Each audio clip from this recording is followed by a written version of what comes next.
அனைவருக்கும் வணக்கம். இன்னைக்கு நம்ம கன்னடத்துல ரீசெண்டா ரிலீஸ் இருக்கக்கூடிய லேண்ட்லார்ட் அப்படின்ற ஒரு சூப்பரான படத்தை பத்தி தான் இந்த வீடியோல பார்க்க போறோம். சோ வீடியோக்குள்ள போறதுக்கு முன்னாடி ஒன்லைன் சொல்றது வழக்கம் இல்லையா, இந்த படத்தோட ஸ்டார்டிங் சைட்ல ஆல்மோஸ்ட் உங்களுக்கு ஒன்லைன் என்ன அப்படின்றது புரிஞ்சிடும். இதனால ஸ்ட்ரைட்டா இந்த படத்துக்குள்ள போயிடலாமா? ரைட். இந்த படத்தோட ஸ்டார்டிங் சீன்ல ஒருத்தர் இறந்து போய் கிடக்க அவரோட மனைவி அண்ட் அவரோட மக்கள் ரெண்டு பேருமே அவர் சுமந்துகிட்டு போய்கிட்டு இருக்காங்க அப்படின்ற மாதிரியும் அண்ட் கண்கள்ல பயங்கரமா கண்ணீர் போக ஆரம்பிக்குது. இதுக்கான காரணம் என்ன அப்படின்னா, அந்த ஊர்ல ஒரு ஜமீன்தார் இருந்திருக்காரு. அவர் கிட்ட போய் என்னோட கணவர் உயிர் வாழ்ற வரைக்கும் உங்களுக்காக தான் நிறைய வேலைகளை பார்த்திருக்காரு. அவர் உயிரோடு இருக்கும்போது அவருக்காக 2 ஏக்கர் நிலம் தர அப்படின்ற மாதிரி சொல்லியிருந்தீங்க இல்லையா. அவர் இறந்து போனதுக்கு அப்புறமாச்சு அவரை புதைக்கணும், எங்களோட வாழ்க்கையை மேம்படுத்திக்கணும் அப்படின்றதுக்காகவாச்சு அந்த இடத்தை தர முடியுமா ஜமீன்தாரு அப்படின்ற மாதிரி கெஞ்சிக்கிட்டே இருக்கு. இந்த ஜமீன் பாத்தீங்கன்னா இடத்தை தர மறுக்கிறாரு. உங்களுக்கு நான் இடம் கொடுத்தேன் அப்படின்னா நீங்க ஏன் ரேஞ்சுக்கு வந்துருவீங்க, என்னைக்கும் அந்த நிலைமைக்கு நீங்க யோசிச்சு கூட பார்க்க கூடாது. முன்னோட கணவர் இறந்து போயிட்டாரு அப்படின்றதுக்காக எந்த சலுகையும் நான் கொடுப்பேன்னு மட்டும் நினைக்காதமா, இந்த ஊருக்குள்ள வராம வெளியில ஒரு இடத்துல போய் வச்சு எரிச்சிட்டு போ அப்படின்னு மாதிரி சொல்ல அந்த அம்மா அழுதுகிட்டே அந்த வேலைகளை பார்க்க ஆரம்பிக்கிறாங்க. அதாவது கூடவே ஒரு நாப்பாக்கு 2 ஏக்கர் நிலம் தர அப்படின்ற மாதிரி அந்த ஜமீன்தார் வாக்கு கொடுத்து ஏமாத்திட்டா. இன்னைக்கு நான் சபதம் எடுக்கிறேன்டா, அந்த நிலத்தை நீ என்னைக்கு வாங்கி அதுல விவசாயம் பண்ணி எனக்கு சாப்பாடு போடுறியோ அன்னைக்கு தான் நான் உன் கூட பேசுவேன், அது வரைக்கும் உனக்கு எனக்கு எந்த உறவும் கிடையாதுடா அப்படின்ற மாதிரி சபதம் எழுதுகிட்டு அங்க இருந்து போக ஆரம்பிக்க அப்படியே கற்பனை இந்த 80s காலகட்டத்துக்கு போக ஆரம்பிக்குது. வேற ஒரு ஊர்ல இறந்து போன ஜமீன்தாருக்கு சடங்குகள் எல்லாத்தையும் பண்ணிட்டு இருக்க மாதிரி காமிக்கிறாங்க. வருஷம் இதை பண்ணிக்கிட்டு இருக்காங்க போல. இதனால மக்கள் எல்லாரும் அங்க கூடியிருக்கும் போது அவர் பயன்படுத்தின ட்ரெஸ்ஸை இவங்க சடங்கு முன்னாடி கொண்டு வந்து வைக்கணும் அப்படின்ற மாதிரி இருக்கும். இதனால அங்க இருக்க எல்லாரும் தேடிக்கிட்டே இருக்கும்போது ட்ரெஸ் எங்க போச்சுன்னு தெரியல. இதனால பயங்கர கோபத்தோட தேடிக்கிட்டு இருக்காங்க. அந்த சமயத்துலதான் ஜமீன்தாருக்கு 2ஆம் தாரமா ஒரு அம்மா இருந்திருப்பாங்க. அவரோட பையன் இந்த வேலையை பார்த்திருக்கலாம் அப்படின்ற மாதிரி இவங்களுக்கு தெரிய ஆரம்பிக்குது. சோ வேகமா அந்த இடத்துக்கு போக ஆரம்பிக்கிறாங்க. அந்த இடத்துலதான் நமக்கு வில்லனை அறிமுகப்படுத்துறாங்க. இப்பத்துக்கு இந்த ஊரோட ஜமீன்தார் இவர் தான் அப்படின்ற மாதிரி இருக்கும். சோ போறாரு, அந்த நபரை பாக்குறாரு. அந்த நபர் பாத்தீங்கன்னா அந்த ட்ரெஸ் ஒரு கொடி மாதிரி இருக்கும். அங்க வச்சுட்டு இந்த ட்ரெஸ் வேணும் அப்படின்னா நீ உள்ள வந்து என்னோட ஆளுங்களை அடிச்சு எடுத்துட்டு போ. ஆனா அது மட்டும் இல்லாம இறந்து போனது என் அப்பனும் தானே, இந்த ட்ரெஸ் எனக்கும் தானே உரிமை இருக்கு அப்படின்ற மாதிரி நக்கல் அடிச்சுக்கிட்டே இருக்கும்போது வில்லன் உள்ள இறங்க ஆரம்பிக்கிறார். அங்க இருக்க எல்லாரையுமே அடிச்சு போட்டுட்டு என் அப்பா 1000 பேரோட குடும்பம் நடத்திருப்பான், அவனுக்கு எல்லாரையும் அண்ணன் தம்பியா சொல்ல முடியுமாப்பா அப்படின்ற மாதிரி அங்க இருந்து ட்ரெஸ்ஸோட உள்ள போக, அதாவது அவரோட வீட்டுக்குள்ள போக இவரோட ஃபேமிலி மொத்தமா அந்த சடங்குகளை பண்ண ஆரம்பிக்கிறாங்க. அதே சமயத்துல ஊருக்குள்ள ஒரு பயங்கரமான பிரிவினர் இருக்கும். இந்த ஜமீன்தாரோட குடும்பம் தான் எப்பயுமே உயர்ந்த நிலையில இருக்கும். அந்த ஊருக்குள்ள அவங்க வச்சதுதான் சட்டம் அப்படின்ற மாதிரி இருக்கும். ஏன் ஊரோட எம்எல்ஏ கூட இந்த வீட்டுக்குள்ள வரணும் அப்படின்னா வெளியில ஏதாவது செருப்பை அவுத்து விட்டுட்டு உள்ள இவர் முன்னாடி உட்கார கூட மறுக்கிறார் அப்படின்ற விஷயங்கள் எல்லாத்தையும் இங்க காமிச்சுக்கிட்டே இருக்கும்போது அப்படியே கற்பனை இந்த ஜமீன்தாரோட ஃபேமிலியில தான் இந்த ஊர் மக்கள் எல்லாருமே வேலை செய்வாங்க அப்படின்ற மாதிரி இருக்கும். வேலை செய்யறதுக்கு பணம் அப்படின்றது கொடுக்கவே மாட்டாங்க. அங்க இருக்க தானியங்களை கைப்பிடி அளவுக்கு எடுத்துட்டு போங்கன்னு சொல்லுவாங்க. அதை எல்லாத்தையும் மக்கள் ஃபாலோ பண்ணிக்கிட்டே இருக்கும்போது ஒரே ஒரு நபர் மட்டும் இன்னும் எத்தனை நாளைக்கு எங்களுக்கு இதை தர போறீங்க, பணம் அப்படின்ற ஒண்ணு பரிமாற்றத்துக்காக இங்க நிறைய இடங்கள்ல பயன்படுத்தப்பட்டுக்கிட்டு இருக்கு, அது இருந்தாதான் எங்களோட தேவைக்கு நாங்க பயன்படுத்திக்க முடியும், எங்களுக்கு இது வேணாம், பணத்தை கொடுக்க முடியுமா அப்படின்ற மாதிரி கேட்டுக்கிட்டே இருக்க இவங்களை போட்டு பயங்கரமா அடிக்க ஆரம்பிக்கிறாங்க. எங்க நாங்க கொடுக்கறத மட்டும் தான் வாங்கிட்டு போகணும், பணத்தை வச்சு நீங்க என்னடா பண்ண போறீங்க, எங்களுக்கு ஈக்குவலா வரலான்னு பாக்குறீங்களாடா அப்படின்ற மாதிரி அவங்களை துன்புறுத்திக்கிட்டே இருக்க அப்படியே கற்பனை ஊருக்குள்ள ஒரு சடங்கு. இந்த சடங்குல என்ன பண்ணுவாங்க அப்படின்னா நிறைய பெண்களை உட்கார வைப்பாங்க. இந்த ஜமீன்தார் இருக்கா இல்லையா, அந்த இடத்துக்கு போறாரு. பிடிச்ச பெண்ணை தாலி எடுத்து கொடுப்பாரு, பக்கத்துல இருக்கவங்க கட்டிட்டு அவங்களோட ஒரு உறவு வச்சுப்பாரு அப்படின்ற மாதிரி இருக்கும். இதை இவங்க ஒரு சடங்கு மாதிரியே ஃபாலோ பண்ணிட்டு வராங்க. இப்போ லிட்டரலி அதை தான் காமிக்கிறாங்க. ஒரு நபரை போய், அதாவது ஒரு லேடியை போய் சந்திக்கிறாரு. அவங்கள பிடிச்சு போக அவங்கள கூட்டு போய் அவங்களோட வாழ்ந்துகிட்டு இருக்காரு அப்படின்ற விஷயங்கள் எல்லாத்தையும் இங்க காமிச்சுக்கிட்டே இருக்கு. அதே சமயத்துல ஊருக்குள்ள ஒரு வயசான நபர் நிறைய ஆடுங்களோட அங்க இருக்கிற போலீஸ் ஸ்டேஷனுக்கு போக ஆரம்பிக்கிறாரு. அங்க இருக்க எல்லாருமே என்னையா ஆடுங்களோட இங்க என்னையா பண்ணிட்டு இருக்கான்னு கேட்க, ஐயா என்னோட ஒரு 4-5 ஆடுகள் காணாம போயிடுச்சு, அது நீங்க தான் கண்டுபிடிச்சாகணும், கம்ப்ளைண்ட் எடுக்க முடியுமான்னு கேட்க அங்க இருக்க போலீஸ்காரர் சிரிச்சுக்கிட்டு இந்த ஊர்ல கம்ப்ளைண்ட் அப்படின்றது எடுக்கவே நாங்க மாட்டோம், எஃப்ஐஆர் இது வரைக்கும் போட்டது இல்லையா, அதுக்கான காரணம் என்ன அப்படின்னா இங்க எல்லா முடிவுமே எடுக்கிறது ஜமீன் தான் அப்படின்ற மாதிரி சொல்ல கற்பனா ஊருக்குள்ள போறாரு. நிறைய மக்களை, அதாவது இன்னசென்ட் மக்களை புடிச்சுக்கிட்டு இவன் தான் ஆடு திருடி இருக்கணும், நிறைய திருட்டு வேலைகளை பார்த்திருக்கான், இவன் ஆடு திருட மாட்டான் அப்படின்னா நம்ப முடியுமா அப்படின்ற மாதிரி ஜமீன் முன்னாடி உட்கார வைக்க அந்த ஜமீனையோ நீங்க ஆடு திருடி இருக்கீங்க, அதுதான் நான் இப்ப கடைசியா சொல்ல போறேன், அபராதத்தை கட்டிட்டு போங்கன்னு சொல்ல இவங்க யாருக்குமே பணம் அப்படின்னு ஒன்னே கொடுக்கறது கிடையாது, வேலை செஞ்சா தானியங்கள் தான் கொடுக்குறாங்க. அப்படி இருக்கும்போது பணத்தை எங்களால் எப்படியா கட்ட முடியும் அப்படின்ற மாதிரி அங்க இருக்க எல்லாருமே அழுதுகிட்டே இருக்க அந்த சமயத்துலதான் ஒரு லேடி கான்ஸ்டபிள் அங்க வராங்க. காணாம போன ஆடு அப்படின்ற மாதிரி இருக்கு இல்லையா, அது எல்லாத்தையும் கொண்டு வராங்க. ஆடு கிடைச்சிருச்சு, இவங்களுக்கும் இந்த திருட்டுக்கும் எந்த சம்பந்தமும் இல்லை, இவங்களை இங்கிருந்து விட முடியுமான்னு கேட்க மக்கள் எல்லாருமே இதுக்கு உறுதுணையா நிக்க ஆரம்பிக்கிறாங்க. அதுலயும் ஒரு 2 பேர் மட்டும் பாத்தீங்கன்னா அவங்க தான் தப்பு பண்ணல இல்லையா, எதுக்காக இந்த தண்டனைகள் அப்படின்ற மாதிரி இந்த ஜமீனை பார்த்து கத்திக்கிட்டே இருக்க அடுத்த நாளே இந்த 2 பேரும் தூக்கில் தொங்க விடப்பட்ட நிலையில ஊருக்கு வெளியில இருக்காங்க. ஸோ ஜமீன் யாராவது எதிர்த்து பேசுறாங்க அப்படின்னா அவங்களுக்கு ஒரே ஒரு தீர்வு தான் இருக்கு, அதுதான் மரணம் அப்படின்ற எல்லாத்தையும் இங்க நமக்கு காமிச்சிட்டு அப்படியே கட் பண்ணி படத்தோட ஹீரோ கிட்ட போக ஆரம்பிக்குது. அந்த மனுஷன் பாத்தீங்கன்னா இந்த மக்களுக்காக நிறைய இடங்கள் எல்லாத்தையும் கவர்மெண்ட் ஒதுக்கி இருக்காங்க, அந்த இடத்துல ஒரு 2 ஏக்கர் மட்டும் எனக்கு வேணும் அப்படின்ற மாதிரி இந்த தாசில்தார் ஆபீஸ் முன்னாடி டெய்லி போய் உண்ணாவிரத போராட்டம் அப்படின்ற பேர்ல அமைதியா உட்காந்துக்கிட்டே இருக்காரு. இந்த விஷயங்களை எல்லாத்தையும் தாசில்தார் பார்த்துட்டு, ஐயா உங்களுக்கான இடம் உங்ககிட்ட தான் வரப்போகுது, ஒரு பண்ணுங்க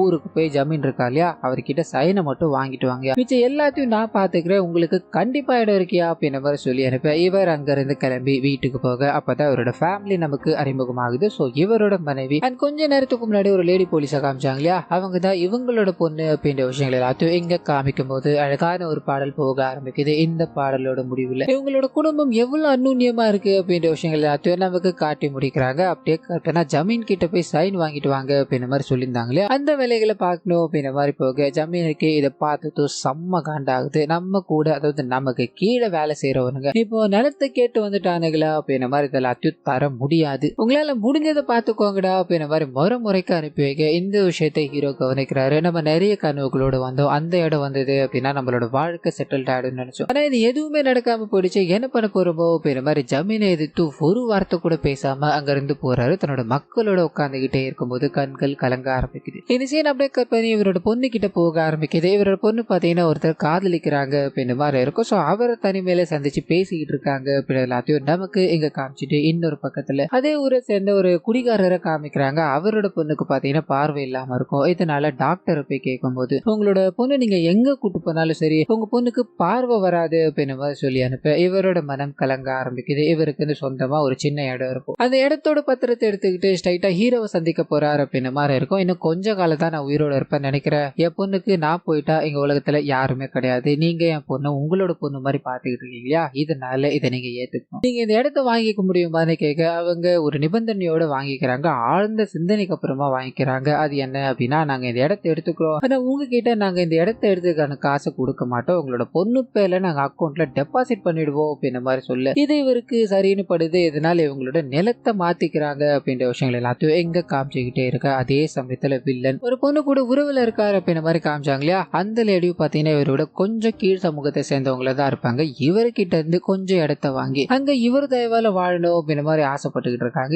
இது எல்லாத்தையும் அவர்கிட்ட வெளிப்படுத்தும் போது அந்த சமயத்துலதான் ஹீரோ கிட்ட ஒரு நபரோட நிலம் போயிடுச்சு அப்படின்ற விஷயம் தெரிய ஆரம்பிக்குது. இதனால வேகமா நிலம் கொடுத்தா இல்லையா அவரை பிடிக்கிறாங்க, பயங்கரமா அடிக்கிறாங்க. என்னோட அப்ப நீ பொழைச்சி போ அப்படின்ற மாதிரி அந்த நிலத்தை உங்ககிட்ட கொடுத்தான், நீ அதை எடுத்துட்டு போய் அவங்ககிட்ட கொடுத்தா அவனை பெரிய லாக்கி விட பாக்குறியாடா அப்படின்ற மாதிரி போட்டு பயங்கரமா அடிச்சுக்கிட்டே இருக்க. இந்த மனுஷன் அடி எல்லாத்தையும் வாங்கிட்டு நீ என்ன வேணா பண்ணிக்கோப்பா, என் பொண்ணோட வாழ்க்கையை செட்டில் பண்ணணும்னு ஆசைப்பட்டேன், அதை பண்ணிட்டேன், இதுக்கப்புறம் என் உயிரே போனாலும் எனக்கு கவலை இல்ல பாரு, சிரிச்சுக்கிட்டே இருக்க, உன் உயிர் தாண்டா போக போகுது அப்படின்ற மாதிரி அவரை சாகடிக்க ஆள் அனுப்ப அந்த மனுஷன் தப்பிச்சு ஓட ஆரம்பிக்கிறார். அவரை பின்தொடர்ந்து போக ஆரம்பிக்கிறாங்க. வண்டியில அடிச்சு தூக்கும் போது அந்த நபர் ரத்த வெள்ளத்துல விழுந்து போக இவங்க இறந்து போயிட்டார் அப்படின்ற மாதிரி கன்ஃபார்ம் பண்ணிட்டு அங்கிருந்து போக ஆரம்பிக்க இது எல்லா விஷயங்களையுமே பாத்தீங்கன்னா ஹீரோட பொண்ணோட காதலன் இருக்கான் இல்லையா அவங்க ஃபேமிலியில இருக்கவங்க பாக்குறாங்க அப்படின்ற மாதிரி இருக்கும். கிட்ட போக உயிர் இருக்கு, பட்டுன்னு அங்கிருந்து கொண்டு போக கிராம மக்கள் ஒண்ணு கூட ஆரம்பிக்கிறாங்க. ஹீரோவும் எனக்கு தெரிஞ்ச நம்பர் இவரோட உயிரை காப்பாற்ற முடியுமா அப்படின்ற மாதிரி ஹாஸ்பிட்டல்ல போய் கெஞ்சிக்கிட்டே இருக்க இது ஒரு ஆக்சிடென்ட் கேஸ் அப்படின்றத அவர் பார்த்த உடனே புரிஞ்சுக்கிட்டார். இதனால போலீஸ் கம்ப்ளைண்ட் இல்லாம என்னால எதுவும் பண்ண முடியாது அப்படின்ற மாதிரி அங்க இருந்து போக போலீஸ்க்கு நிறைய முறை ஹாஸ்பிட்டல்ல இருந்து ட்ரை பண்ணி பாக்குறாங்க, கால் கனெக்ட் ஆகல. இதனால வேகமா ஹீரோ அங்க போறாரு. அங்க இவரோட பொண்ணு இருக்காங்க இல்லையா அவங்க கிட்ட நடந்த விஷயங்கள் எல்லாத்தையும் சொல்லும் போது அங்க ஸ்டேஷன்ல எஸ்ஐ இல்ல. இதனால இந்த ரைட்டர் ஒருத்தரை கூப்பிட்டுக்கிட்டு இந்த லேடி அங்க கிளம்ப ஆரம்பிக்கிறாங்க. அங்க போய் பார்க்கும்போது ரைட்டர் பயப்பட ஆரம்பிக்கிறாரு. ஏன்னா இந்த ஊருக்குள்ள எஃப்ஐஆர் அப்படின்ற ஒண்ணு பதிவானதே கிடையாது. இப்ப பதிவாயிடுச்சு அப்படின்னா அதாவது பிரச்சனை வர வாய்ப்பு இருக்கு. இதனால யோசிச்சுக்கிட்டே இருக்கும்போது அங்க ஹீரோவோ உயிர் ஒண்ணு துடிச்சுக்கிட்டு இருக்கு. இதை கூட நீங்க பண்ண மாட்டீங்க அப்படின்னா நீங்களா எதுக்காக சார் இந்த உடை அணிஞ்சுக்கிட்டு இருக்கீங்க அப்படின்ற மாதிரி நிறைய விஷயங்களை பேசிக்கிட்டே இருக்கும்போது ஹீரோவோட பொண்ணு முன் வராங்க. அவங்க எழுத ஆரம்பிக்கிறாங்க. இந்த ரைட்டர் உதவுறார் அப்படின்ற விஷயங்கள் எல்லாத்தையும் எங்க காமிச்சுக்கிட்டே இருக்க முதலா பல வருடங்கள் அதாவது இந்த ஸ்டேஷன் ஓபன் பண்ணதுல இருந்து இப்பதான் முதல் எஃப்ஐஆர் பதிவாகுது அப்படின்றது எல்லாத்தையும் எங்க காமிச்சுக்கிட்டே இருக்கும்போது அந்த நபரை உள்ள ட்ரீட்மெண்ட் பண்ணணும்னு கொண்டு போக அந்த இடத்துல அவர் இறந்து போறார். கண்ணு தெரியாத இவரோட குழந்தையும் அப்பா தூங்கிட்டு இருக்காரா, நல்லா தூங்கட்டும், ஆனா என்ன நான் எப்ப குரல் கொடுத்தாலும் அப்பா எழுந்துப்பார், இப்ப என்ன எழுந்துக்கவே மாட்டுக்கிறாரு அப்படின்ற மாதிரி நடந்த விஷயங்கள் தெரியாம அந்த குழந்தை பேசிக்கிட்டே இருக்க சுத்தி இருக்க எல்லாருமே அழுதுகிட்டு இருக்காங்க. இந்த குழந்தைக்கு என்ன சொல்லி ஆறுதல் படுத்த போறோமோ அப்படின்ற மாதிரி தெரியாம ஃபீல் பண்ணிக்கிட்டே இருக்க கட் பண்ணி வில்லன் கிட்ட போக ஆரம்பிக்குது. முதல்ல இங்க எஃப்ஐஆர் பதிவாயிடுச்சு. இதனால செம்ம கோபம் அடைகிறாரு. எஸ்ஐ கிட்ட கூப்பிட்டு நீ ஒண்ணு பண்ணு, ஊர்ல இருக்க எல்லா ஆம்பளைங்களையும் கூப்பிட்டு பயங்கரமா போட்டு பொழந்துட்டு காரணம் என்னன்னு கேட்டாங்கன்னா கேஸ் கொடுத்துருக்காங்க, விசாரிக்கணும். அதனாலதான் அடிச்சுக்கிட்டு இருக்கோன்னு சொல்ல ஊர்ல இருக்க நிறைய ஆண்களை பிடிச்சி பயங்கரமா துன்புறுத்த ஆரம்பிக்கிறாங்க. மக்கள் எல்லாருமே வெளியே கூடிக்கிட்டு ஹீரோ கிட்ட நீ ஒருத்தரை காப்பாத்தணும் அப்படின்றதுக்காக கேஸ் கொடுக்க சொன்ன, உன்னோட பொண்ணால இங்க நிறைய பேர் அடி வாங்கிட்டு இருக்காங்கப்பா, அவங்க செத்துருவாங்க போல இருக்கப்பா அப்படின்ற மாதிரி அழுதுகிட்டே இருக்க உள்ள எல்லாருமே கதறாங்க. இதனால ஹீரோ என்ன பண்ணுறதுன்னு தெரியாம வில்லன் கிட்ட போறாரு. கையெழுத்து கும்பிட ஆரம்பிக்கிறாரு. நடந்த விஷயங்கள் எல்லாமே தப்புதாயா, எங்களை மன்னிச்சிருங்க, இதுக்கு மேல இப்படி நடக்காதியா அப்படின்ற மாதிரி கெஞ்சிக்கிட்டே இருக்கும்போது அந்த மனுஷன் நீ ஒண்ணு பண்ணு, அந்த நிலத்தை வாங்கின இல்லையா, அந்த நிலத்தை திருப்பி நீ என்கிட்ட கொடுத்துரு. அண்ட் ரெண்டாவது ஒரு செம்ம மேட்டர் இருக்கு, அதை நீ பண்ணி கொடுத்தாகணும் அப்படின்ற மாதிரி சொல்ல இவர் யோசிக்க ஆரம்பிக்கிறாரு. அவ்வளவு கஷ்டப்பட்டு இந்த ஒரு சின்ன நிலத்துக்காக பல போராட்டங்களை தாண்டி வாங்கினாரு. இப்ப இது கொடுத்தா மட்டும்தான் மக்கள் உயிரை காப்பாற்ற முடியும் அப்படின்ற மாதிரி தெரிஞ்சு போச்சு இல்லையா. அது எல்லாத்தையும் கொடுக்கும்போது ரெண்டாவது விஷயம் என்ன அப்படின்னா அங்க இருக்க எல்லாரோட செருப்பை கலட்டி அது ஒரு மாலையா மாட்டிக்கிட்டு பக்கத்துல ஒரு பெரிய வண்டி மாதிரி இருக்கும், அதை தூக்கி பிடிக்கணும். நான் வெளியில போயிட்டு ரிட்டர்ன் வர வரைக்கும் நீ இதே இடத்துல இருந்த அப்படின்னா நான் உன்னோட ஆளுங்களை வெளியே விட சொல்றேன்னு சொல்ல இவர் மக்களை காப்பாற்றணும். இது ஒரே வழிதான் இருக்கு அப்படின்றத முடிவு பண்ணி அதை பண்ண ஆரம்பிக்கிறார். அப்படி பண்ணிக்கிட்டே இருக்கும்போது ஒரு சின்ன பிளாஷ்பேக், அதாவது ஸ்டார்டிங்ல காமிச்சாங்க இல்லையா, ஜமீன் கிட்ட இருந்து நிலத்தை வாங்கி அங்க விவசாயம் பண்ணா மட்டும்தான் நான் சாப்பிடுவேன் அப்படின்ற மாதிரி ஒருத்தவங்க சொல்லியிருப்பாங்க இல்லையா, அது இவரோட அம்மா தான் அப்படின்றது நமக்கு தெரிய ஆரம்பிக்குது. ஸோ அப்படிப்பட்ட விஷயங்களை நோக்கி போய்கிட்டு இருந்த இவர் இப்போ இப்படி நின்றுகிட்டு இருக்காரு அப்படின்றத நமக்கு காமிச்சிட்டு அந்த ஜமீன் ரிட்டர்ன் வர ஆரம்பிக்கிறாரு. ஹீரோ அங்கேயே தான் நின்றுகிட்டே இருக்கு. இது எல்லாத்தையும் பார்த்து மக்களை ரிலீஸ் பண்ண சொல்ல அப்படியே கட் பண்ண அந்த ஹீரோயின் கிட்ட, அதாவது இவரோட பொண்ணு கிட்ட போக ஆரம்பிக்குது. அவங்க தன்னோட காதலனோட பேசிக்கிட்டு இருக்காங்க. அந்த சமயத்துல தான் இந்த கேஸை நம்ம ஸ்ட்ராங்கா போடணும் அப்படின்னா ஒரே ஒரு விட்னஸ், அதாவது ஐ விட்னஸை கொண்டு வந்தா மட்டும்தான் முடியும். உன்னோட அம்மாவையும் தங்கச்சியும் கொண்டு வர முடியுமான்னு கேட்க அவர் தயங்குறாரு. அவங்களுக்கு ஏதாவது ஆயிடுச்சுன்னா என்ன பண்ணுதுன்னு கேட்க அப்பதான் இவங்க ஒரு போல்டான டிசிஷன் எடுக்க ஆரம்பிக்கிறாங்க. அது என்ன அப்படின்னா கோயில் பக்கத்துல ஒரு தாலி இருக்கு, அந்த தாலியை கொடுத்து நீ இதை கட்டிட்ட அப்படின்னா நான் உன்னோட ஃபேமிலி ஆயிடுவோம் இல்லையா, நம்மளோட ஃபேமிலியை பாதுகாக்கணும் அப்படின்ற பொறுப்பு என்கிட்டயும் வந்துடும். இதனால நம்மளோட ஃபேமிலியை நான் கண்டிப்பா காப்பாத்துவேன், இந்த தாலியை நீ தைரியமா கட்டுடான்னு சொல்லிக்கிட்டே இருக்க. இவர் மறுபடியும் தயங்கிக்கிட்டே இருக்க. அப்பதான் இவங்களோட அப்பாவை பத்தின ஒரு சில விஷயங்களை சொல்ல ஆரம்பிக்கிறாங்க. ஸோ இவங்களோட அப்பா எந்த அளவுக்கு சாஃப்டா இருக்காரோ அதை விட பயங்கரமா ரக்கடா இருந்த மனுஷன். இவருக்கு ஒரு பயங்கரமான ஸ்கில் இருக்கு. அது என்ன அப்படின்னா கோடாரியில 10 வெட்டுல எவ்வளவு பெரிய மரம்னாலும் வெட்டி வீழ்த்திடுவார் அப்படின்ற மாதிரி இருக்கும். இதனால இவர் மக்கள் எல்லாமே பாத்தீங்கன்னா கோடாலி ராஜப்பா அப்படின்ற மாதிரி தான் கூடுவாங்க. இந்த பேரை கேட்டாலே மக்களுக்கு அவ்வளவு ஒரு மரியாதை இருக்கும் அப்படின்ற மாதிரி இருக்கும். ஸோ சின்ன வயசுல இருந்து தன்னோட பொண்ணை பார்த்து வளர்த்துக்கிட்டே இருந்த இந்த மனுஷன் ஒரு நாள் இவரோட பொண்ணு பாத்தீங்கன்னா எஜுகேஷன்ல பெரிய லெவல்ல பாஸ் ஆயிடுறாங்க அப்படின்ற மாதிரி இருக்கும். அந்த சந்தோஷத்தை வெளிப்படுத்திக்கிட்டே இருக்கும்போது சாமியோட துணி கீழே விழுந்துருது. இந்த குழந்தை எதுவும் தெரியாம அந்த துணி எடுத்ததால அங்க இருக்க ஜமீனோட ஃபேமிலியில இருக்க எல்லாருமே கொதிச்சு எழுந்துடுறாங்க. நீ எப்படி சாமியோட துணியை தொடலாம், இது தீட்டாயிடுச்சு அப்படின்ற மாதிரி அவங்கள கட்டி போட்டு துன்புறுத்திக்கிட்டே இருக்க தன்னோட பொண்ணுக்கு ஒண்ணு அப்படின்னா எந்த எல்லைக்கு வேணா இவர் போவார். இதனால அந்த இடத்துக்கு போறாரு. அங்க இருக்க எல்லாரையுமே எதிர்த்து நின்றுகிட்டே இருக்கும்போது ஜமீன் ஒரு விஷயத்த சொல்ல ஆரம்பிக்கிறார். அது என்ன அப்படின்னா இங்க இருக்க எல்லாரையும் அடிச்சுட்டு, அதாவது எல்லாரையும் தாண்டிட்டு நீ உன்னோட பொண்ணை காப்பாத்திட்ட அப்படின்னா உன் அப்பாவுக்கு தர வேண்டியதா இருந்த அந்த 2 ஏக்கர் நிலத்தை நான் உங்ககிட்ட தந்துடுறேன்னு சொல்ல இவர் சம்மதிக்கிறாரு. அங்க இருக்க எல்லாரும் இவரை தடுக்கணும் அப்படின்ற மாதிரி போகும்போது எல்லாரையும் அடிச்சு போட்டுட்டு 10 வெட்டுல மரத்தை வெட்டுவார்னு சொன்னா இல்லையா, 5 வெட்டுல அந்த மரத்தை, அதாவது தன்னோட பொண்ணை கட்டி வச்சிருந்த மரத்தை வெட்டிட்டு தன் பொண்ணை காப்பாத்தி அங்கிருந்து கூட்டு போய்கிட்டு இருக்காரு அப்படின்றத காமிச்சு தன்னோட அப்பா இப்படிப்பட்ட ஒருத்தர், அவர் நம்ம கூட இருக்க வரைக்கும் பயம் அப்படின்ற ஒண்ணு இருக்கக்கூடாது, நீ தைரியமான முடிவுகளை எடுன்னு சொல்ல இந்த மனுஷன் அப்படியே பேச ஆரம்பிக்கிறாரு. வீட்டுல இருக்கவங்களை கூட்டு போய் இவங்க தான் ஐ விட்னஸ் அப்படின்ற மாதிரி மேல் இடத்துலலாம், அதாவது எஸ்ஐ கிட்ட சொன்னா ஒன்னும் நடக்காது அப்படின்றத புரிஞ்சுக்கிட்டு மேல் இடத்துக்கு போறாங்க. அங்க பேசும்போது அவங்க இதுக்கு பின்னாடி இருக்க நபர்களை அரெஸ்ட் பண்ணணும் அப்படின்ற மாதிரி ஆணைய பிறப்பிக்க ஊருக்குள்ள வராங்க. இதுக்கு சம்பந்தப்பட்ட எல்லாரையுமே கைது பண்ணி கொண்டு போறாங்க அப்படின்ற விஷயங்கள் எல்லாத்தையும் எங்க காமிச்சுக்கிட்டே இருக்கும்போது ஹீரோட ஃபேமிலிக்கு கொஞ்சம் சந்தோஷம். அண்ட் மக்கள் எல்லாருமே சேஃபா இருக்கணும் அப்படின்றதுக்காக கொஞ்சம் பாதுகாப்பையும் போலீஸ்காரங்க வழங்கி இருக்காங்க அப்படின்ற மாதிரி இருக்கும். அப்படியே கட் பண்ணா ஹீரோட பொண்ணு இருக்காங்க இல்லையா, அவங்க எஸ்ஐ எக்ஸாம் எழுதணும் அப்படின்ற மாதிரி அப்பாவை கூப்பிட்டு வெளியூர் போறாங்க. அந்த சமயத்துல தான் அன்னைக்கு ஜெயில புடிச்சு போட்ட எல்லாருமே இன்னைக்கு பெயில்ல வர போறாங்க அப்படின்ற விஷயம் தெரிய ஆரம்பிக்குது. அண்ட் பாதுகாப்பு கொடுக்கறது அந்த போலீஸ்காரங்களும் அவங்களோட பர்சனல் வேலையா வெளியே போயிட்டாங்க அப்படின்றதும் தெரிய ஆரம்பிக்குது. ஸோ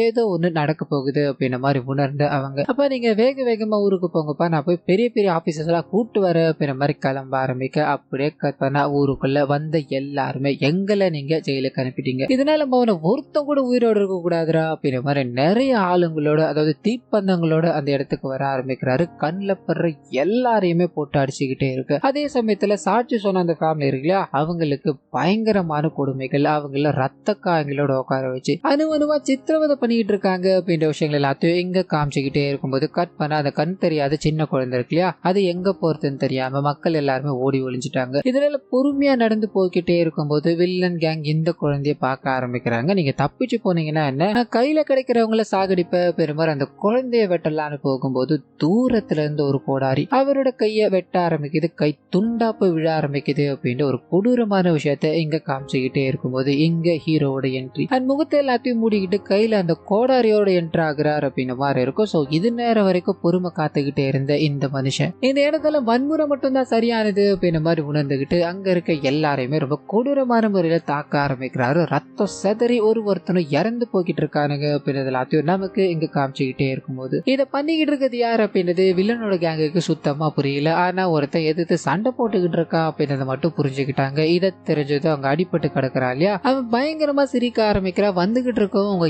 எல்லாரையும் கொலை பண்ணதான் போறா அப்படின்ற மாதிரி சொல்லிக்கிட்டே இருக்க கடுப்பாக்குறாங்க. வீட்டோட நெருப்பை வச்சுட்டு அங்க இருந்து தப்பிக்க போலீஸ்காரங்க அந்த இடத்துக்கு வர ஆரம்பிக்கிறாங்க. ஹீரோவோட பொண்ணு அங்க வந்து பார்க்கும்போது தன்னோட காதலனோட ஃபேமிலி அங்க எரிஞ்சுக்கிட்டு இருக்கு. இவங்க காப்பாத்தணும் அப்படின்ற மாதிரி போக ஒண்ணுமே பண்ண முடியாம போயிடுது. இவங்களோட அப்பா அங்க வந்து பல விஷயங்களை ட்ரை பண்ணி பாக்குறாரு. கடைசியில அந்த ஃபேமிலி மொத்தமும் இறந்து போயிட்டாங்க அப்படின்ற விஷயம் தெரிய ஆரம்பிக்குது. சோ எல்லாரோட பணத்தையும் வெளியே எடுத்துட்டு வர ஆரம்பிக்கிறாங்க. மக்கள் எல்லாருமே கதறி அழ ஆரம்பிக்கிறாங்க. இதுக்கு பின்னாடி யார் இருக்காங்க அப்படின்றது ஊருக்கே தெரியும். ஆனா ஒண்ணுமே பண்ண முடியாது அப்படின்ற சோகத்துல இவங்க இருந்துகிட்டே இருக்கும்போது அந்த சமயத்துலதான் இறந்து போற நபர் இவங்களுக்கு தாலி கட்டி இருக்காரு அப்படின்ற விஷயம் அப்பாவுக்கும் அம்மாக்கும் தெரிய ஆரம்பிக்குது. இதனால கதறி அழ ஆரம்பிக்கிறாங்க. தன்னோட பொண்ணு விதவை ஆயிட்டாலே அப்படின்ற மாதிரி என்ன பேசுறதுன்னு தெரியாம ரொம்ப சோகத்துல இருக்கும்போது அந்த சமயத்துலதான் ஊர் மக்கள் எல்லாருமே ஒரு பஞ்சாயத்தை கூட்டுறாங்க. நடந்த இந்த சம்பவங்கள் எல்லாத்துக்குமே ஒரு முடிவு கட்டி ஆகணும் அப்படின்ற மாதிரி வில்லன் இருக்கா இல்லையா, அவர்கிட்ட இதை பத்தி கேட்கும்போது எம்எல்ஏவும் அவரோட சப்போர்ட்டா நடந்த இந்த எல்லா விஷயத்துக்குமே எங்க தரப்புல இருந்து எந்த விதமான தப்பும் கிடையாது,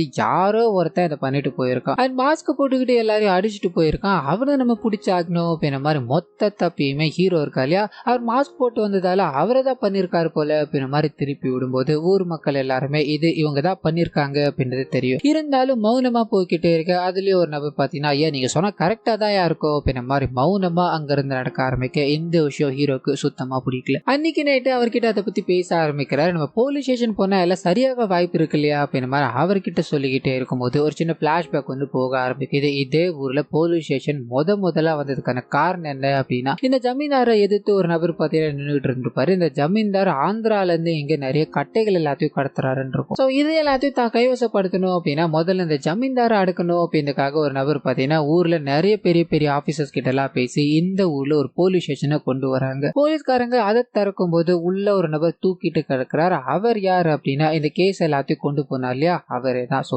யார் ரிக்வெஸ்ட் பண்ணாரோ அவர் அங்க இறந்து போய் கிடக்கிறார். இந்த விஷயத்த எல்லாத்தையும் ஜமீன்தார் அங்க இருக்க போலீஸ்காரங்க கிட்ட சொல்லிட்டு இந்த ஊர்ல போலீஸ் ஸ்டேஷன் இருக்கலாம், ஆனா நாங்க சொல்றது படி இருந்தா மட்டும்தான் இங்க இருக்க முடியும் அப்படின்ற மாதிரி போலீஸ்காரங்க மொத்த பெரிய பயமூர்த்தி தான். அன்னில இருந்து இன்னி வரைக்கும் ஒரு எஃப்ஐஆர் கூட போடாம பாத்துக்கிட்டு இருந்தாங்க அப்படின்ற மாதிரி இருக்கும். அவங்களே எதிர்த்துக்கிட்டு நம்மளால ஒண்ணுமே பண்ண முடியாதியா, அவங்க சொல்ற விஷயங்கள் எல்லாத்தையும் தலையாட்டு போறதுதான் ஒரே வழி, இல்லைன்னா நம்மளோட ஃபேமிலியை கொண்டுடுவானுங்க அப்படின்ற மாதிரி ஃபீல் பண்ணி பேசிக்கிட்டே இருக்கு. ஹீரோட மைண்டுக்குள்ள இது மட்டும்தான் ஓடிக்கிட்டே இருக்கு. நம்மளோட ஃபேமிலியை காப்பாத்திக்கணும் அப்படின்றதுக்காக எல்லாரும் எழுப்பி எங்க இருந்து போகலாம் வாங்கன்னு கூட்டு போய்கிட்டே இருக்கு. அந்த சமயத்துல தான் இவரோட மனைவி நாம ஓடிக்கிட்டே இருந்தோம் அப்படின்னா இந்த ஊர்ல இருந்து வேற ஒரு ஊர், அங்கிருந்து இன்னொரு ஊர் அப்படின்ற மாதிரி போய்கிட்டே தான் இருக்கணும்.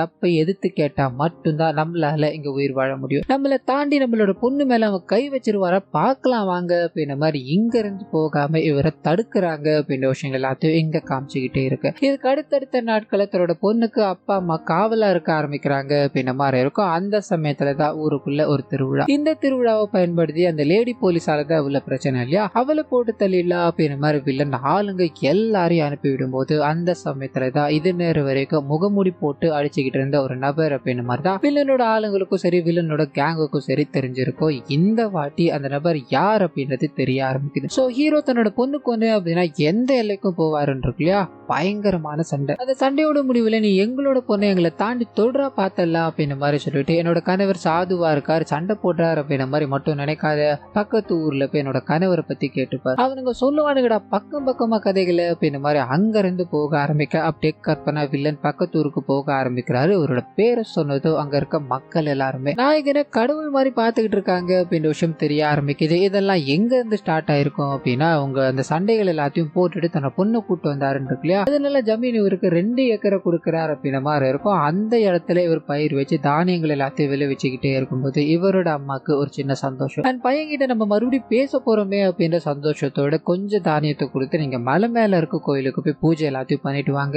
அண்ட் அதுக்கப்புறமா நம்ம இந்த தானியத்தை அறுவடை பண்ணலாம் அப்படின்ற மாதிரி சொல்லி அனுப்ப ஃபேமிலி மொத்தமும் கிளம்ப ஆரம்பிக்கிறாங்க. அந்த சமயத்துல தான் ஜமீனுக்கு பயங்கரமான கோவம் வர ஆரம்பிக்குது. கொடுத்த அந்த இடத்த அவங்க கிட்ட இருந்து புடுங்கணும் அப்படின்றதுக்காக நிறைய மாடுகள் எல்லாத்தையும் அவங்களோட தோட்டத்தில் விழும்போது தானியங்கள் எல்லாத்தையும் அது சாப்பிட ஆரம்பிக்குது. அண்ட் இவங்களையும் அதாவது அந்த வயசான பாட்டியும் மாடு முட்டுது அப்படின்ற மாதிரி இருக்கும். இதனால கோபப்படைஞ்சவங்களே என்னோட பையன் ஊர்ல இல்லாத நேரமா பார்த்து இந்த வேலைகள் எல்லாத்தையும் பண்ணிட்டு இருக்கியா, உனக்கு நான் ஒருத்தி போதுண்டா அப்படின்ற மாதிரி அங்க இருக்க எல்லாரையும் அருவாளால வெட்டணும்னு போகும்போது எல்லாராலையுமே அவங்க தாக்கப்படுறாங்க. அவரோட பையன் வர வரைக்கும் நீ சாகாம உயிரோட இரு அப்படின்ற மாதிரி அவங்கள கட்டி துன்புறுத்திக்கிட்டே இருக்க இந்த விஷயம் ஹீரோக்கு தெரிய ஆரம்பிக்குது.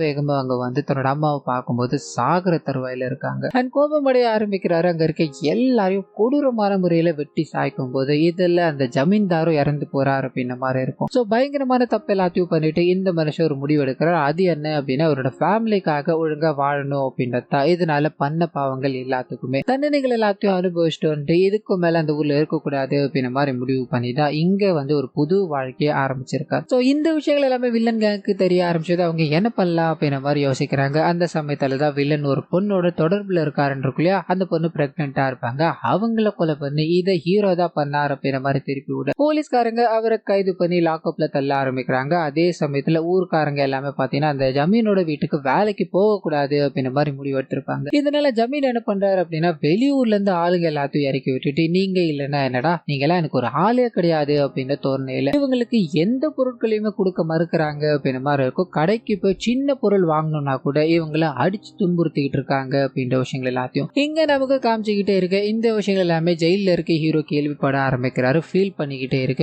இதை இவரோட பொண்ணால ஏத்துக்க முடியல. இதனால வில்லன் இருக்கா இல்லையா அவர்கிட்ட போய் நடந்த விஷயங்கள் எல்லாத்துக்கும் மன்னிப்பு கேட்டுட்டு இந்த விஷயங்களை சரி செய்ய முடியுமான்னு கேட்டுக்கிட்டே இருக்க. அந்த மனுஷன் நீங்க இவ்வளவு வாய் பேசினதுக்கு அப்புறம் நான் எப்படிமா பண்ண முடியும், உன்னை பண்ணு இங்க காக்கி கலர்ல ஒரு துணி இருக்கு இல்லையா அந்த துணியை கட்டிக்கிட்டு நீ என் கூட வந்து இருந்த அப்படின்னா உனக்கு நான் தேவையானதை பார்த்து பண்ற மாதிரி சொல்ல இவங்க கண்கள்ல கண்ணீரோட கடவுள் கிட்ட போய் வேண்ட ஆரம்பிக்கிறாங்க. அந்த சமயத்துலதான் இவங்களோட அப்பா இருக்கா இல்லையா அவர் ஜமீன் வீட்டுல இருக்க ஒரு பொண்ணு காதலிக்கிற அப்படின்ற மாதிரி இவர்கிட்ட உதவி கேட்டு வந்திருப்பாங்க. இவரும் அவங்க எல்லாரும் முன்னாடி எதிர்த்துக்கிட்டு கல்யாணம் பண்ணி வச்சிருப்பாரு. அப்படி கல்யாணம் பண்ணி வச்ச அந்த பொண்ணோட புடவை ஒரு வயசானவங்க கட்டிக்கிட்டு இருக்கத பாக்குறாங்க. அவங்க கிட்ட விசாரிக்கும் போது தான் தெரிய ஆரம்பிக்குது ஜமீன் வீட்டுல இருக்க அந்த பொண்ணை அவங்க கல்யாணம் பண்ண அடுத்த நாளே பிடிக்கிறாங்க. கல்யாணம் பண்ண நபரை கொடூரமான முறையில சாகடிச்சிருக்காங்க அப்படின்ற மாதிரி தெரிய ஆரம்பிக்குது. இதுக்கு இப்போ இவங்க ஐ விட்னஸ் எல்லாத்தையும் புடிச்சிட்டாங்க. அண்ட் மேல் இடத்துக்கு போய் கேஸ் எல்லாத்தையும் பதிவு பண்றாங்க. அங்க இருந்து அப்படியே ஆர்டர் எல்லாத்தையும் வாங்கிட்டு வந்து இந்த வில்லனையும் கைது பண்றாங்க அப்படின்றத நமக்கு இங்க காமிக்கும் போது ஊர் மக்கள் எல்லாருமே தகைச்சு பாக்குறாங்க. ஒரே செல்ல ஹீரோ வில்லன் 2 பேரும் இருக்காங்க. அண்ட் இதை பார்த்தது ஹீரோ அவரை பயங்கரமா கிண்டல் அடிச்சுக்கிட்டே இருக்கும்போது கொஞ்ச நேரத்துல அவருக்கு பெயில் வர ஆரம்பிக்குது. அங்க இருந்து கோபமா வீட்டுக்கு போய் ஒரே ஒரு பெண் என்னோட இத்தனை வருஷம் மானத்தையும் வாங்கிட்டாலே அப்படின்னு கோபத்துல பெருசா ஒரு சம்பவத்துக்கு பிளான் பண்ணிட்டு இருக்காரு. அதே சமயத்துல ஹீரோக்கும் அந்த எம்எல்ஏ இருக்கா இல்லையா அவர் மூலமா பெயில் கிடைக்க ஆரம்பிக்குது. உன்னை எம்எல்ஏ உடனே பார்க்க வர சொன்னாருப்பா அப்படின்ற மாதிரி அவரோட நண்பர் கூட்டு போய்கிட்டே இருக்கு. அந்த சமயத்துலதான் இவரோட நண்பரை இவருக்கு எதிரியா மாற ஆரம்பிக்கிறார் அப்படின்ற மாதிரி இருக்கும். கத்தி எல்லாத்தையும் வச்சு இவரை சாகடிக்கணும் அப்படின்ற மாதிரி பல விஷயங்களை ட்ரை பண்ணிக்கிட்டே இருக்கு. ஹீரோக்கு தலையில அடிப்பட்டு ரத்தம் வர ஆரம்பிக்குது. இந்த சீன் அப்படியே கட் பண்ணி ஊர்ல சடங்கு நடக்கும் இல்லையா, அதாவது நிறைய பெண்களை வச்சிருப்பாங்க. இந்த ஜமீன் ஒரு பெண்களை சூஸ் பண்ணுவாருன்னு இருக்குமே அந்த இடத்துக்கு போக ஆரம்பிக்குது. இந்த வாட்டி ஜமீனை ஹீரோட பொண்ணு இருக்காங்க இல்லையா அவங்கள கூப்பிட்டுக்கிட்டு அந்த இடத்துக்கு போறாரு. இத்தனை நாட்கள் நான் ஒரு பொண்ணை சூஸ் பண்ணி தான் பாத்திருக்கீங்க, இங்க வந்துதான் சூஸ் பண்ணுவோம் இல்லையா, இன்னைக்கு இவளை தான் நான் கொண்டு போக போறேன் அப்படின்ற மாதிரி சடங்கு எல்லாத்தையும் பண்ணிக்கிட்டே இருக்கு. இவங்களோட அம்மா அதாவது ஹீரோட மனைவி இருக்காங்க இல்லையா அவங்க அந்த இடத்துக்கு வந்து தப்புன்னு காப்பாத்தணும் அப்படின்ற மாதிரி ட்ரை பண்ணிக்கிட்டே இருக்கு. அவங்களும் அடி வாங்கிட்டே இருக்காங்க. ரத்தம் வந்துகிட்டே இருக்கு. அந்த சமயத்துலதான் கரெக்டா ஹீரோ அங்க என்ட்ரி கொடுக்க ஆரம்பிக்கிறாரு. அங்க இருக்க எல்லாரையும் பயங்கரமான முறையில தாக்கிக்கிட்டே இருக்கு. இங்கதான் கிளைமேக்ஸ் ஃபைட் போக ஆரம்பிக்குது. இதோட முடிவுல எம்எல்ஏ போலீஸ் அண்ட் வில்லன் 3 பேரையும் நினைக்க வச்சுட்டு இந்த நாடு எதை நோக்கி போயிட்டு இருக்கு, இவனுங்க பின்ன நோக்கி போயிட்டு இருக்கானுங்களே அப்படின்ற மாதிரி ஒரு லெக்சர் எடுக்கும் போது அவங்க எல்லாருமே திருந்துற மாதிரி நமக்கு காமிச்சிட்டு அண்ட் மக்கள் எல்லாருமே இவர் பக்கம் நிக்கிறாங்க அப்படின்றத காமிச்சு இவர் பொறுமையா நடந்து வந்துகிட்டே இருக்கும்போது இந்த படத்தை இதோட முடிக்கிறாங்க. சோ கண்டிப்பா இந்த படமும் என்னோட வாய்ஸ் உங்களுக்கு பிடிச்சிருக்கோ இந்த மாதிரி நம்புற இந்த வீடியோல ஏதாவது நிறை குறைகள் இருந்தது அப்படின்னா அதை மறந்துடாம கமெண்ட்ஸ்ல பதிவிட்டுருங்க.